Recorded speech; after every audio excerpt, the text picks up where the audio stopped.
Comments में कई बार ये पढ़ने को मिलता है कि ऐसा कैसे संभव है।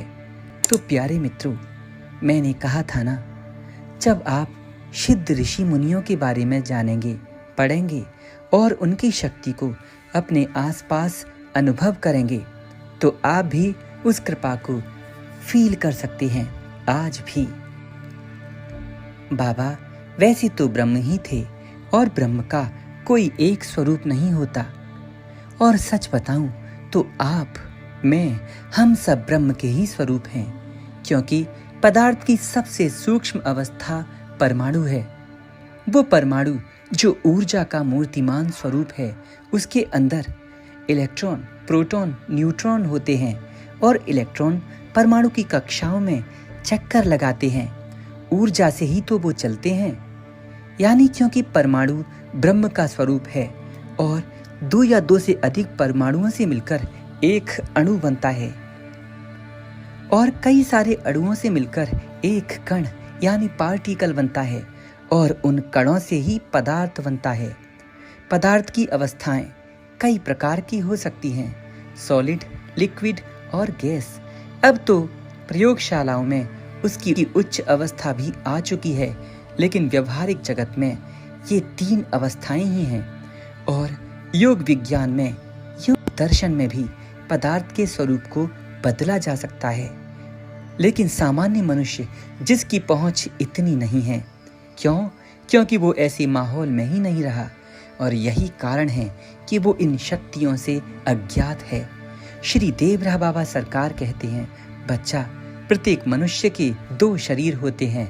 एक तो सूक्ष्म शरीर जो दिखाई नहीं देता और एक स्थूल जो दिखाई देता है। इंद्रियां, मन और बुद्धि सूक्ष्म शरीर है, जबकि हाथ, पैर, आंख, नाक, कान, होठ, त्वचा, जीवा ये सब स्थूल शरीर है। हमारी इंद्रियों को बाहर की ओर छेदा गया है और इसी कारण हम स्थूल शरीर को ही देख पाते हैं। लेकिन योगी जन अपने अंतर जगत की यात्रा करके अपनी शक्तियों को जागृत कर लेते हैं और वो भी प्रकृति के साथ एकत्व को प्राप्त कर लेते हैं। इस अवस्था को प्राप्त करने के लिए योगी कठोर तपस्या करते हैं, अपनी इंद्रियों को समेटकर अपने अंतर जगत में स्थापित करते हैं।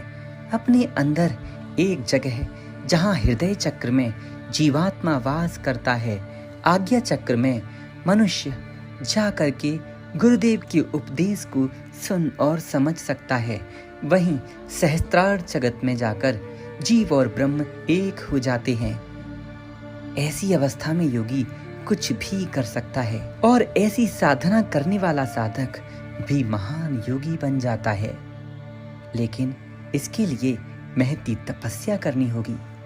सामान्य गृहस्थ जन ये ना कर सकें तो भगवान की भक्ति ही करें, क्योंकि उससे भगवान से संबंध बन जाएगा और प्रभु से संबंध और प्रेम करने वाला व्यक्ति उनकी कृपा का पग पग अनुभव करने पर वैसा आनंद प्राप्त कर पाएगा जो ध्यान और समाधि में योगी करते हैं। जो आपको अच्छा लगे आप वो करिए, लेकिन प्लीज करिए, कुछ ना कुछ करिए, अपनी आत्मोन्नति करिए, अपने मन के स्तर को नीचे मत गिराइए। आज के वीडियो में इतना ही, आगे जल्दी मिलते हैं। राधे राधे, जय श्री हरि।